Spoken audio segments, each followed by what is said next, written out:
Same ಜಯಂತಿಗೆ ಏನು ಮಾಡಿದ್ನೋ ಇವನು ಅದನ್ನೇ ಅವ್ರ ತಂಗಿಗೆ ರಿಪೀಟ್ ಮಾಡ್ತಾನೆ. ಮೈ ಮೇಲೆಲ್ಲ ನೀರು ಹಾಕೊಳ್ಳಿ ಅಂತಾನೆ, ಇವಳು ಮೈ ಮೇಲೆಲ್ಲ ನೀರು ಹಾಕೋತಾಳೆ. ಆಮೇಲೆ ಹೇಳ್ತಾನೆ, ನಾನು ಬಟ್ಟೆ ಎಲ್ಲ ಬಿಚ್ಚಿಬಿಟ್ಟು ನೀರಿಗೆ ಹೋಗ್ತೀನಿ ನಾನು ಅಂತ ಹೇಳ್ತಾನೆ. ಆಯಿತು ಹೋಗಿ ಅಂತ ಹೇಳ್ತಾಳೆ. ಅವಳು ಏನು ಮಾಡ್ತಾಳೆ, ಇವನು ಒಳಗಡೆ ಎಲ್ಲ ಹೋಗಿ ನೀರೆಲ್ಲ ಹಾಕ್ಕೊಳ್ತಿರ್ಬೇಕಾದ್ರೆ ಇವಳು ತಪಸ್ ಮಾಡ್ಕೊಂಡು ಕೂತ್ಕೊಂಡಿರ್ತಾಳೆ. ಅವಳಿಗೆ ಒಂದು ಎನ್ವೈರ್ನ್ಮೆಂಟ್ ಅವಳಿಗೆ ತುಂಬ ಖುಷಿ ಆಗಿಬಿಡುತ್ತೆ. ಅವಳು ಧ್ಯಾನ ಮಾಡ್ಕೊಂಡು ಕೂತ್ಕೊಂಡ್ಬಿಡ್ತಾಳೆ. ಆವಾಗ ಅವ್ನು ಹತ್ರ ಬಂದ್ಬಿಟ್ಟು ಮುತ್ಕೊಡೋಕೆ ಬರ್ತಾನೆ ಗಟ್ಟಿಗೆ ತಬ್ಕೊಂಡು. ಅವಳೇನು ಮಾಡ್ತಾಳೆ, ಒಂದು ಬಿಡ್ತಾಳೆ ಕಪಾಳಕ್ಕೆ. ಯಾರ ಹತ್ರ ಈ ಥರ ನಡ್ಕೊತಾ ಇದೆಯಾ ನೀನು? ನಾನು ಇಷ್ಟಪಡ್ತೀನಿ ಮದುವೆ ಆಗೋಕ್ಕೆ, ಅದೆಲ್ಲ ನನ್ನ ಹತ್ರ ಇಟ್ಕೊಂಬೇಡ. ಮದುವೆ ಆಗೋವರೆಗೂ ನೀನು ಯಾರೋ ನಾನು ಯಾರೋ, ಅದು ಹೆಂಗೆ ನನ್ನ ಪರ್ಮಿಷನ್ ಇಲ್ಲದೆ ನನ್ನ ಮೈ ಹೆಂಗೆ ಮುಟ್ತೀಯ ನೀನು ಅಂದ್ಬಿಟ್ಟು ಅವಳು ಜಗಳ ಮಾಡಿಬಿಡ್ತಾಳೆ. ಅವಾಗ ಹೇಳ್ತಾನೆ ಇವನು, ನಿಮ್ಮ ಅಕ್ಕನ ಥರ ಅಲ್ಲ ನೀನು ಅಂದರೆ, ನಮ್ಮ ಅಕ್ಕನ ಥರ ಅಲ್ಲ ಅಂದರೆ, ಅಲ್ಲ ನಿಮ್ಮ ಅಕ್ಕ ಬಂದು ತುಂಬ ಸಾಫ್ಟು, ಅವರು ತುಂಬ ಸಾಫ್ಟಾಗಿ ಮಾತಾಡ್ತಾರೆ, ನೀವು ತುಂಬ ರೂಢಾಗಿ ಮಾತಾಡ್ತೀಯ, ಹಂಗಲ್ಲ. ಒಬ್ಬ ವ್ಯಕ್ತಿನ ನಾನು ಇಷ್ಟಪಟ್ಟು ಹಿಡ್ಕೊಳಕ್ಕೆ ಬರಬೇಕು, ನೀನು ಒಬ್ಬನೇ ನನ್ನ ಹಿಡ್ಕೊಂಬರೋದಲ್ಲ, ಇಬ್ರಿಗೂ ಬರಬೇಕು ಆ ಭಾವನೆ. ಅರ್ಥ ಆಯ್ತಾ? ಇದರಲ್ಲಿ ನಿಂದೇನೂ ತಪ್ಪಿಲ್ಲ, ಪರವಾಗಿಲ್ಲ ಬಿಡು, ನಾವು ಫಸ್ಟ್ ಹೆಂಗಿದ್ವೋ ಹಂಗೆ ಇರೋಣ, ತಿರ್ಗಾ ಈ ತಪ್ಪು ನನ್ನ ಹತ್ರ ಮಾಡೋಕ್ಕೆ ಬರಬೇಡ, ಮದುವೆ ಆದಮೇಲೆ ಅದೆಲ್ಲ ಇದ್ದೇ ಇರುತ್ತೆ ಸರಿ ಅಂತ ಆರತಿ ಹೇಳ್ತಾಳೆ. ಪರವಾಗಿಲ್ಲ, ನೀನೇನು ಬೇಜಾರು ಮಾಡ್ಕೊಬೇಡ, ನಿನಗೇನು ಅನ್ನಿಸ್ತು ನೀನು ನನ್ನ ಹತ್ರ ನಡ್ಕೊಂಡೆ, ಬಟ್ ನಾನು ಆ ಥರದವಳಲ್ಲ, ನನಗಿದೆಲ್ಲ ಇಷ್ಟ ಆಗಲ್ಲ, ನನ್ನ ಹತ್ರ ಯಾರೂ ಈ ಥರ ನಡ್ಕೊಂಡು ಇಲ್ಲ ಅಂತ ಅವಳು ಹೇಳ್ತಾಳೆ. ಅವನು ಹೇಳ್ತಾನೆ, ನನ್ನ ಹತ್ರನೂ ಯಾರು ಈ ಥರ ನಡ್ಕೊಂಡಿಲ್ಲ, ನನ್ನ ಕಪ್ಪಾಳಕ್ಕೆ ಯಾರೂ ಹೊಡೆದಿಲ್ಲ ಅಂತ, ನಾನು ಹೊಡಿತೀನಿ, ನನಗೆ ಈ ಥರ ಎಲ್ಲ ಇಷ್ಟ ಆಗಲ್ಲ ಅಂತ ಹೇಳ್ತಾಳೆ. ಸರಿ ಆಯಿತು ಬನ್ನಿ, ಬೇಜಾರು ಮಾಡ್ಕೊಬೇಡಿ ಅಂತ ಕಾಫಿ ಕೊಡ್ತಾಳೆ. ಕುಡಿದ್ಬಿಟ್ಟು ಇಬ್ಬರು ಗಾಡಿನಲ್ಲಿ ವಾಪಸ್ ಬಂದುಬಿಡ್ತಾಳೆ. ಇವಳು ವಿಲಿ ಒದ್ದಾಡ್ಬಿಡ್ತಾಳೆ. ಜಯಂತಿ, ಏನಾಯಿತು ಹೇಳು, ಅಲ್ಲಿ ಏನಾಯಿತು, ನಿನ್ನ ಹತ್ರ ಏನಾದರೂ ತಪ್ಪಾಗಿ ನೋಡ್ಕೊಂಡು ಅದು ಇದು. ಅಕ್ಕ, ನನ್ನ ಬಗ್ಗೆ ಏನು ಅಂದ್ಕೊಂಡಿದ್ಯಾ ನೀನು? ನಾನು ಆ ಥರದವಳಲ್ಲ, ನನ್ನ ಮುಟ್ಟಬೇಕಂದ್ರೆ ಅವನು ಯೋಚನೆ ಮಾಡಬೇಕಕ್ಕ, ಆ ಥರ ಎಲ್ಲ ಏನೂ ನಡೆದಿಲ್ಲ, ನೀನು ಆರಾಮಾಗಿರಕ್ಕಂತ ಸುಮ್ಮನಾಗ್ಬಿಡ್ತಾಳೆ. ಅದಾದಮೇಲೆ ಮತ್ತೆ ಇನ್ನೊಂದು ದಿನ ಅವನು ಡೈಲಿ ಬರೋಕ್ಕೆ ಶುರು ಮಾಡ್ತಾನೆ ಇವಳು ಆರತಿನ ನೋಡೋಕ್ಕೆ. ಸರಿ, ಅವರು ಆರತಿನೂ ಅವ್ರ ಭಾವನೂ ಅವಳು ಎಲ್ಲೋ ಮಡಿಕೇರಿ ಕಳಿಸ್ತಾಳೆ, ಅಂದರೆ ಎಲ್ಲೋ ಹೋಗ್ಬೇಕಿರುತ್ತೆ ಮದುವೆಗೆ. ಸೊ ಅವರಿಬ್ಬರೇ ಹೋಗ್ಬಿಟ್ಟು ಬರಲಿ ಅಂತ ಹೇಳ್ಬಿಟ್ಟು ಅವಳೊಬ್ಬಳೇ ಮನೇಲಿರ್ತಾಳೆ. ಇವನು ಬರ್ತಾನಂತ ಅವಳಿಗೆ ಗೊತ್ತು. ಸರಿ, ಇವಳು ಬಂದಾಗ ಅವಳು ಹೇಳ್ತಾಳೆ, ನೋಡು ನಿನಗೆ ಸೀರಿಯಸ್ ಆಗಿ ಹೇಳ್ತಾ ಇದ್ದೀನಿ, ಯಾವುದೇ ಕಾರಣಕ್ಕೂ ನನ್ನ ತಂಗಿ ನಿನ್ನ ಕೊಟ್ಟು ಮದುವೆ ಮಾಡಲ್ಲ. ಅದು ಹೆಂಗೆ ಮಾಡಲ್ಲ, ನಾನು ಯಾವ ಲೆವೆಲ್ಗಾದರೂ ಹೋಗ್ತೀನಿ, ನನ್ನ ತಂಗಿನ ಮಾತ್ರ ನಾನು ಬಿಟ್ಕೊಡಲ್ಲ. ಯಾಕಂತಂದರೆ ನನ್ನ ತಂಗಿ ತುಂಬ ಪ್ಯೂರು, ತುಂಬ ಒಳ್ಳೆಯವಳು, ನೀನು ಅವಳಿಗೆ ಮೋಸ ಮಾಡೋಕ್ಕೆ ನಾನು ಬಿಡಲ್ಲ ಅಂತ. ಸರಿ, ಅವಾಗ ಇವನೇನು ಮಾಡ್ತಾನೆ, ಸರಿ ಆಯಿತು ಇತ್ತು ಅಂತ. ಅಲ್ಲಿ ಮದುವೆ ಆಗ್ತಾ ಇರತ್ತೆ. ಸರಿ, ಹೆಂಗಾದರೂ ಮಾಡಿ ಮದುವೆಗೆ ಹೋಗೋಣ ಅಂತ ಹೇಳ್ಬಿಟ್ಟು ಇವಳು ಹೇಳ್ತಾಳೆ. ಅವಾಗಲೂ ಕೇಳಲ್ಲ ಅವನು. ಇವಳು ಏನು ಮಾಡ್ತಾಳೆ, ಮದುವೆಗೆ ಏನೋ ಹೋಗ್ಬಿಟ್ಟು ಬರೋಣ ಅಂತ ಹೋಗ್ತಾಳೆ. ಅಲ್ಲಿ ಹೋಗಿದ ತಕ್ಷಣ ಅವಳಿಗೆ ಏನೇನೋ ಜ್ಞಾಪಕ ಬಂದುಬಿಡುತ್ತೆ. ಅವಳಿಗೆ ಗೊತ್ತಿಲ್ದಂಗೆ ಜೋರಾಗಿ ಕಿರ್ಚ್ಕೊಂಡ್ಬಿಡ್ತಾಳೆ. ಏನಾಯ್ತು ಮದ್ವೆ ಅಂತೆಲ್ಲ ಎಲ್ಲ ಕೇಳ್ಕೊಂಬರ್ತಾರೆ. ಕೇಳ್ಕೊಂಬಂದಾಗ ಓಡಿ ಬರ್ತಾನೆ ಇವನು. ಓಡಿ ಬಂದಾಗ ಇವಳು ಹೇಳ್ತಾಳೆ, ಇಲ್ಲ ನನಗೇನೋ ಒಂಥರ ಬಿಸಿಲಿಗೇನೋ ಒಂಥರ ಆಗೋಯ್ತು, ಬಿಟ್ಬಿಡಿ. ಮಾರನೇ ದಿನ ತಿರ್ಗಾ ಇವನು ಬರ್ತಾನೆ. ಆವಾಗ ಇವಳು ಹೇಳ್ತಾಳೆ, ನಾನು ನೋಡು ನಮ್ಮ ತಂಗಿ ಕಾಲಲ್ಲಿ ಬೇಕಾದ್ರೆ ಬಿದ್ದು ನಾನು ಕೇಳ್ಕೊತೀನಿ, ದಯವಿಟ್ಟು ಅವಳನ್ನ ಬಿಟ್ಬಿಡೆ, ನಿನ್ನೆ ಸಾಯಿಸ್ಬಿಡ್ತೀನಿ ಕಣೆ ನಾನು ಅಂದ್ಬಿಟ್ಟು ಹಿಂಗೆ ತಿರುಗ್ಬಿಟ್ಟು ಅವಳು ಕತ್ತಿಸ್ಬಿಡ್ತಾನೆ. ಕತ್ತಿಸ್ಕಿದ ತಕ್ಷಣ ಅವಳು ಕಣ್ಣಲ್ಲಿ ಹಂಗೆ ನೀರು ದಬ ದಬ ಅಂತ ಸುರಿಯುತ್ತೆ. ಯಾಕೆ ಅಂತ ಹೇಳಿದ್ರೆ, ಈ ವ್ಯಕ್ತಿನ ನನ್ನ ಬಲವಂತ ಮಾಡಿ ಅವನ ಒಂದು ಪ್ರೀತಿಯ ಬಲೆಯಲ್ಲಿ ಬೀಳಿಸ್ಕೊಂಡವನು ಇನ್ನೊಂದು ಹುಡುಗಿ ಬೇಕು ಅಂತ ಹೇಳಿಬಿಟ್ಟು ನನ್ನ ಕತ್ತೆ ಇಸ್ಕ್ತಾನಲ್ಲ, ನಾನು ಮೋಸ ಹೋದ್ನಾ, ಇಲ್ಲಾಂದರೆ ಇವನು ನನ್ನನ್ನು ಯೂಸ್ ಮಾಡ್ಕೊಂಡ, ನನಗೇನು ಹೇಳಬೇಕು ಗೊತ್ತಾಗ್ತಿಲ್ವಲ್ಲ, ನನ್ನ ಲೈಫೇ ನಾನು ಹಾಳು ಮಾಡ್ಕೊಂಬಿಟ್ನಾ ಅಂತ ಹೇಳ್ಬಿಟ್ಟು ಪಾಪ ಅವಳ ಕಣ್ಣಲ್ಲಿ ಒಂದು ಕ್ವಶ್ಚನ್ ಅಷ್ಟೇ, ಅವಳೇನು ಮಾತಾಡಲ್ಲ, ಕಣ್ಣಲ್ಲಿ ದಿಬಿ ದಿಬಿ ದಿಬಿ ದಿಬಿ ಅಂತ ನೀರು ಸುರಿತಾ ಇರುತ್ತೆ. ಇವನು ಅವಳನ್ನ ಮತ್ತೆ ಮುಟ್ಟಿದ್ನಲ್ಲ, ಇವನು ಮತ್ತೆ ಅವಳ ಮೇಲೆ ಆಸೆ ಬಂದ್ಬಿಡುತ್ತೆ. ಮತ್ತೆ ಅವನು ಅವಳನ್ನ ಗಟ್ಟಿಗೆ ತಬ್ಕೊಂಡ್ಬಿಡ್ತಾನೆ. ಅವತ್ತೂ ತಪ್ಪು ಮಾಡ್ತಾರೆ ಅವರಿಬ್ಬರು. ಇದು ಇವಳಿಗೆ ಅವತ್ತಿನ ದಿನ ಅವಳಿಗೆ ಅದು ಥರ ತೀರಾ ತಪ್ಪು ಅಂತ ಅನ್ನಿಸ್ಬಿಡುತ್ತೆ. ಆಮೇಲೆ ಏನು ಮಾಡ್ತಾಳೆ ಅವಳು ತಂಗಿಗೆ ಹೇಳೋಣ ಅಂತ ಅಂದ್ಕೊಂಡಿರ್ತಾಳೆ. ಅಷ್ಟು ಬೇಗ ಇವನು ಮನೆಯಿಂದ ಮನೆಗೆ ಹೋಗ್ಬೇಕಾದ್ರೆ ಇವನಿಗೊಂದು ಆಕ್ಸಿಡೆಂಟ್ ಆಗಿಬಿಡುತ್ತೆ ಚಿಕ್ಕದಾಗಿ. ಅಲ್ಲಿ ಅವನು ಆಕ್ಸಿಡೆಂಟಲ್ಲಿ ಮನೆಗೆ ಬಿದ್ದಿರ್ತಾನೆ. ಇವ್ರ ಗಂಡ ಹೋಗ್ಬಿಟ್ಟು ನೋಡಿದಾಗ ಅವನು ತೀರಾ ಏಟು ಬಿದ್ದಿರುತ್ತೆ. ಅವ್ನು ಹೇಳ್ತಾನೆ, ನಿಮ್ಮ ಮನೇಲಿ ಯಾರು ನೋಡ್ಕೊಳ್ಳೋರಿಲ್ಲ, ನಿಮ್ಮ ಅಂಕಲ್ ನೋಡ್ಕೊಳ್ಳೋಕ್ಕಾಗಲ್ಲ, ನಮ್ಮ ಮನೆಗೆ ಬಂದುಬಿಡಪ್ಪ ಅಂತ. ಇವ್ರ ಮನೆಗೆ ಕರ್ಕೊಂಬಂದುಬಿಡ್ತಾನೆ. ಯಾಕಂದರೆ ಆರತಿ ನರ್ಸ್ ಕೆಲಸ ಮಾಡಿರ್ತಾಳೆ. ಸೊ ಅವಳು ಮೈಯೆಲ್ಲ ಒರೆಸೋದು, ಅವನ್ನ ಚೆನ್ನಾಗಿ ನೋಡ್ಕೊಳ್ತಾಳೆ. ಬಟ್ ಆರತಿಗೆ ಇನ್ನೂ ಇವ್ರು ಕ್ಲೋಸ್ ಆಗ್ತಿದ್ದಾರಲ್ಲ ಅನ್ನೋದು ಇನ್ನೂ ಇವಳಿಗೆ ಇನ್ನೂ ಟ್ರಿಗರ್ ಆಗ್ತಾ ಇರ್ತಾಳೆ. ಸರಿ ರಾತ್ರಿ ಹೋಗ್ಬಿಟ್ಟು ಅವಳೇನು ಮಾಡ್ತಾಳೆ, ನೋಡು ನೀನು ನನ್ನನ್ನು ಬೇಕಾದ್ರೆ ಇನ್ನೊಂದು ಸಲ ಕೊಡೋ, ನಾನು ನೀನು ಯೂಸ್ ಮಾಡ್ಕೊ, ನಮ್ಮ ತಂಗಿನ ಬಿಟ್ಬಿಡು ಅಂತ. ಆ ಮಾತು ಬೇಡ, ನೀನು ನನ್ನ ಜೊತೆ ಚೆನ್ನಾಗಿರ್ಬೇಕಾ, ನನ್ನ ಜೊತೆ ಚೆನ್ನಾಗಿರು, ನೀನು ಅವಳ ವಿಷಯ ತೆಗಿಲೇಬೇಡ, ಅವಳನ್ನ ನಾನು ಬಿಡೋದಿಲ್ಲ ಅಂತ ಹೇಳ್ಬಿಡ್ತಾನೆ. ಸೊ ಇವಳಿಗೆ ಕನ್ಫರ್ಮು, ಇವನು ಯಾವುದೇ ಕಾರಣಕ್ಕೂ ನಮ್ಮ ತಂಗಿನ ಬಿಡಲ್ಲ ಅಂತ ಇವಳಿಗೆ ಅವಾಗ ಬೇಜಾರಾಗೋಗುತ್ತೆ. ಸರಿ ಬಂದು ಇವಳ ಪಕ್ಕ ಮಲ್ಕೊಂಡ್ಬಿಡ್ತಾಳೆ. ಬಟ್ ಆ ಒಂದು ಗ್ಯಾಪಲ್ಲಿ ಆರತಿ ಬಂದು ನೋಡ್ಬಿಡ್ತಾಳೆ ಅವಳು ಅವನ ಜೊತೆ ಮಲಗಿರೋದು.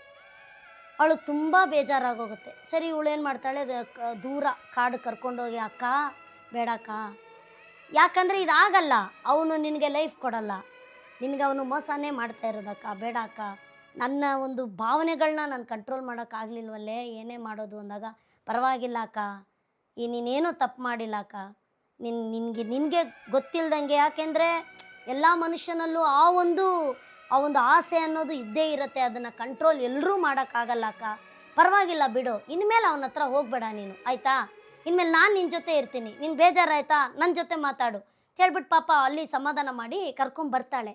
ಅದೇ ಟೈಮ್ ಕರೆಕ್ಟಾಗಿ ಇವನು ಡಿಸೈಡ್ ಆಗಿಬಿಟ್ಟಿರ್ತಾನೆ, ಅವ್ರ ಮನೆಯಲ್ಲಿ ಹೋಗಿ ಅವ್ರ ಗಂಡನಿಗೆ ಹೇಳಿ ಇದನ್ನು ಗಲೀಜು ಮಾಡಾಕ್ಬಿಡೋಣ ಅಂತ ರೆಡಿಯಾಗಿ ಬಂದಿರ್ತಾನೆ. ಬಂದ್ಬಿಟ್ಟು ಹೇಳ್ತಾನೆ, ಸರ್ ನಿಮ್ಮ ಹತ್ರ ನಾನು ಸೀಕ್ರೆಟಾಗಿ ಮಾತಾಡಬೇಕು. ಆವಾಗ ಜಯಂತಿ ಹೇಳ್ತಾಳೆ, ಇಲ್ಲ ನೀವು ರೂಮಿಗೆ ಬನ್ನಿ, ನಾನೇ ಸೀಕ್ರೆಟಾಗಿ ನಿಮಗೇನೋ ಒಂದು ಹೇಳಬೇಕು. ಏನೇ ಅವನು ಕರಿತಾ ನೀನು ಕರಿತಾ ಏನೇ, ಇಲ್ಲ ನೀವು ಬನ್ನಿ ಅಂತ. ಆರತಿ ಹೇಳ್ತಾಳೆ, ಬೇಡ ಬೇಡ ಅಂತ. ಇಲ್ಲ ನೀನು ಸುಮ್ಮನಿರು, ನಾನು ಮಾತಾಡ್ತೀನಿ. ಹೋಗಿ ಮೇಲೆ ಅವ್ರ ಹಸ್ಬೆಂಡ್ ಹತ್ರ ಕಾಲಿಗೆ ಬಿದ್ದು ಹೇಳ್ಬಿಡ್ತಾಳೆ, ನೀವು ಇರಲಿಲ್ಲ, ನಾನು ಅಂದ್ಕೊಂಡಿದ್ದೆ ನನ್ನ ಭಾವನೆಗಳನ್ನೆಲ್ಲ ನಾನು ಸಾಯಿಸ್ಬೋದು ಅಂತ ನನ್ನ ಕೈನಲ್ಲಿ ಆಗಲಿಲ್ಲ.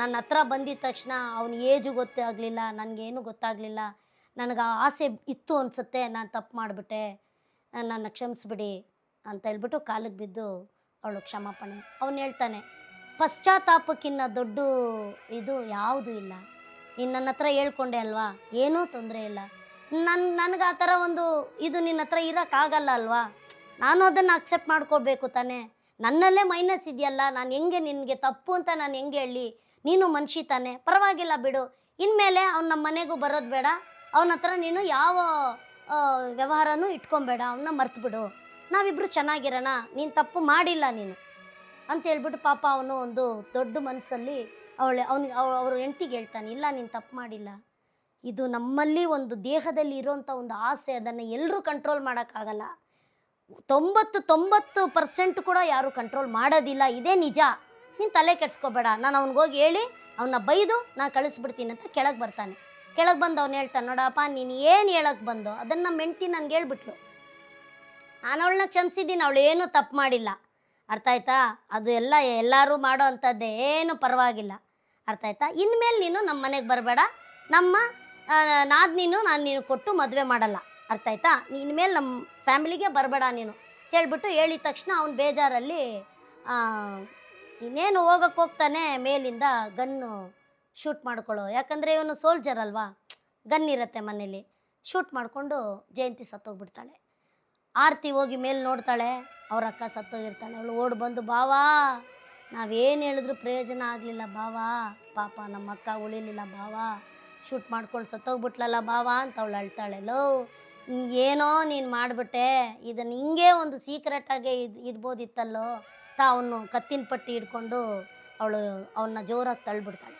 ತಳ್ಳಿದ ತಕ್ಷಣ ಅವನು ಬುಲೆಟ್ ತೊಗೊಂಡು, ನನ್ನಿಂದ ನೋಡು, ನಾನೇ ತಾನೇ 80% ತಪ್ಪು ಮಾಡಿದವು, ನಾನೇ ತಾನೇ ಅವಳ ಮೇಲೆ ಹೋಗಿ ಬಿದ್ದೆ, ನಾನು ಇದು ತಪ್ಪು ಮಾಡಿಬಿಟ್ನಲ್ಲ ಅಂತ ಹೇಳ್ಬಿಟ್ಟು ಬುಲೆಟ್ ತೊಗೊಂಡೋಗಿ ಅವನು ಆಕ್ಸಿಡೆಂಟ್ ಮಾಡಿಕೊಂಡು ಸ್ಪಾಟಲ್ಲೇ ಸತ್ತೋಗ್ಬಿಡ್ತಾನೆ. ಇದು ಎಡಕಲ್ಲು ಗುಡ್ಡದ ಮೇಲೆ ಚಲನಚಿತ್ರದ ಒಂದು ಮುಖ್ಯ ಕತೆ. ನಾವೇನಪ್ಪ ಹೇಳೋದು, ನಾನೇನು ನಿಮಗೆ ಹೇಳಕ್ಕೆ ಬರ್ತಾಯಿದ್ದೀನಿ ಅಂತ ಹೇಳಿದ್ರೆ, ಭಾವನೆಗಳನ್ನ ಯಾರೂ ಅಂದರೆ ಕಂಟ್ರೋಲ್ ಮಾಡೋಕ್ಕಾಗೋದಿಲ್ಲ. ಇವರು ತಪ್ಪು ಇವರು ಸರಿ ಅಂತ ಹೇಳೋ ಅಧಿಕಾರನೂ ಯಾರಿಗೂ ಇಲ್ಲ. ಯಾಕೆಂದರೆ ತಪ್ಪು ಮಾಡದೇ ಇರೋನು ಈ ಪ್ರಪಂಚದಲ್ಲಿ ಯಾರೂ ಇಲ್ಲ, ಯಾರೂ ನಿಮಗೆ ಸಿಗೋದೇ ಇಲ್ಲ. ಆದರೆ ಯಾರ ಜೀವನನ, ಯಾರ ಒಂದು ಪರ್ಸ್ನಲ್ ಲೈಫ್ನ ಟಚ್ ಮಾಡಿ, ಯಾರ ಒಂದು ಜೀವನನ ಯಾರು ಹಾಳು ಮಾಡಬಾರ್ದು ಅಷ್ಟೇ. ಯಾರಾದರೂ ಒಂದು ಕ್ಷಮೆ ಕೇಳಿದಾಗ ಅವ್ರಿಗೆ ಕ್ಷಮೆ ಕೊಡಬೇಕು, ಕೊಡೋದು ಬಿಡೋದು ಅವ್ರಿಗೆ ಬಿಟ್ಟಿದ್ದು. ಆದರೆ ಯಾರ ಜೀವನನ ಯಾರು ಹಾಳು ಮಾಡಬಾರ್ದು. ಯಾಕೆ ಅಂದರೆ ನಾನು ಎಲ್ರಿಗೂ ಹೇಳೋದು, ಇರೋದು ಒಂದೇ ಒಂದು ಜೀವನ.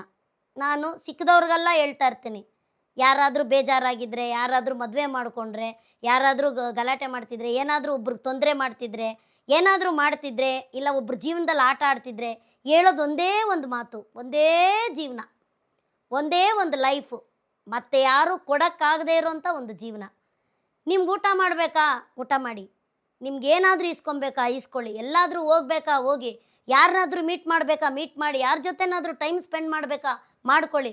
Have a good surrounding and good ಇದು ಫ್ರೆಂಡ್ಶಿಪ್ ಇಟ್ಕೊಳ್ಳಿ, ಚೆನ್ನಾಗಿರಿ, ಅಷ್ಟೇ ನಾನು ಹೇಳೋದು. ಸೊ ಈ ಕಥೆನ ಇವಾಗ ತೆಗ್ದಿದ್ದಾರೆ ಅನಿಸುತ್ತೆ ಹೊಸದಾಗಿ, ಬಟ್ ಈ ಲೆವೆಲ್ಗೆ ಯಾರೂ ತೆಗಿಯೋಕ್ಕೆ ಸಾಧ್ಯನೂ ಇಲ್ಲ. ಜಯಂತಿ ಥರ ಎಂಟೈರ್ ಫಿಲಮ್ನಲ್ಲಿ ಅವ್ರ ಆ್ಯಕ್ಟಿಂಗ್ನ ಯಾರಾದರೂ ಮಾಡೋಕ್ಕೆ ಸಾಧ್ಯನಾ? ದೇವರಾಣೆ ಇಲ್ಲ, ಯಾರೂ ಮಾಡೋಕ್ಕೆ ಸಾಧ್ಯ ಇಲ್ಲ. ಏನಾದರೂ ತಪ್ಪಾಗಿ ನಾನು ಮಾತಾಡಿದ್ರು ದಯವಿಟ್ಟು ಕ್ಷಮೆ ಇರಲಿ. ಆದರೆ ಜಯಂತಿ ಆ ಪಾತ್ರದಲ್ಲಿ ಮುಳುಗಿರೋದು ಯಾರು ಬಹುಶಃ ಮಾಡೋಕ್ಕಾಗೋದಿಲ್ಲ. ಈ ಥರ ಘಟಾನುಘಟಿಗಳು ನಮ್ಮ ಕನ್ನಡ ಸಿನಿಮಾದಲ್ಲಿದ್ದಾರೆ. ಮುಖ್ಯವಾಗಿ ಪುಟ್ಟಣ್ಣ ಕಣಗಾಲ್ ಅವರು ಬೇಸ್ಡ್ ಆನ್ ವಿಮೆನ್ಸ್, ಹೆಣ್ಮಕ್ಳ ಮೇಲೆ ಅವ್ರಿಗಾಗೋ ಅಂಥ ಫೀಲಿಂಗ್ಸ್ ಇರ್ಬೋದು, ಅನ್ಯಾಯ ಇರ್ಬೋದು, ಒಂದು ಸಿಚುವೇಶನ್ಸ್ ಇರ್ಬೋದು, ತುಂಬ ಚೆನ್ನಾಗೇ ಎಷ್ಟೋ ಚಲನಚಿತ್ರದಲ್ಲಿ ತೋರಿಸಿದ್ದಾರೆ. ಸೊ ನಾನು ಒಂದೊಂದು ಸಿನಿಮಾ ಅಂದರೆ ಮಿನಿಮಮ್ 10 ಸಿನಿಮಾ ಪುಟ್ಟಣ್ಣ ಕಣಗಾಲ್ ಅವ್ರ ಬಗ್ಗೆ ಮಾತಾಡೋಣ ಅಂತಿದ್ದೀನಿ. ಏನಾದರೂ ನನ್ನಿಂದ ನಿಮಗೆ ಒಂದು ಒಳ್ಳೆ ರೀತಿಯ ಒಂದು ಮೆಸೇಜ್ ಸಿಕ್ಕಿದರೆ ನಾನು ತುಂಬ ಖುಷಿಪಡ್ತೀನಿ. ಈ ಒಂದು ಮೂಲಕ ನಾನು ಏನು ಹೇಳೋಕ್ಕೆ ಇಷ್ಟಪಡ್ತೀನಿ ಅಂತ ಹೇಳಿದ್ರೆ, ಎಲ್ಲರೂ ಯೂಟ್ಯೂಬಲ್ಲಿ ಈ ಮೂವಿ ಸಿಗತ್ತೆ ನಿಮಗೆ, ಎಡಕಲ್ಲು ಗುಡ್ಡದ ಮೇಲೆ ಕನ್ನಡ ಮೂವಿನ ನೋಡಿ. ಆಗಿನ ಕಾಲದಿಂದನೂ ಎಷ್ಟು ಪರಿಶ್ರಮ ಮಾಡಿದ್ದಾರೆ, ಎಷ್ಟು ಕತೆ ಕಾದಂಬರಿಗಳಿಂದ ಈ ಕತೆಗಳನ್ನೆಲ್ಲ ತೆಗೆದು ಅವರು ಸಿನಿಮಾ ಮಾಡಿ ನಿಮಗೋಸ್ಕರನೇ ಕಳಿಸಿದ್ದಾರೆ. ಕನ್ನಡ ಸಿನಿಮಾನ ಬೆಳೆಸಿ ಉಳಿಸಿ ಅಂತ ಹೇಳ್ತಾ ಈ ಒಂದು ಸಿನಿಮಾ ಬಗ್ಗೆ ನಾನು ಮಾತಾಡಿದ್ದನ್ನ ಕೇಳಿದ್ದಕ್ಕಾಗಿ ನಿಮಗೆಲ್ರಿಗೂ ಥ್ಯಾಂಕ್ಸ್ ಹೇಳ್ತೀನಿ. ಮತ್ತು ಎಲ್ಲರೂ ಹೇಳೋದೇ ಇದು, ಲೈಕ್ ಮಾಡಿ, ಸಬ್ಸ್ಕ್ರೈಬ್ ಮಾಡಿ ನನ್ನ ಚಾನಲ್ನ.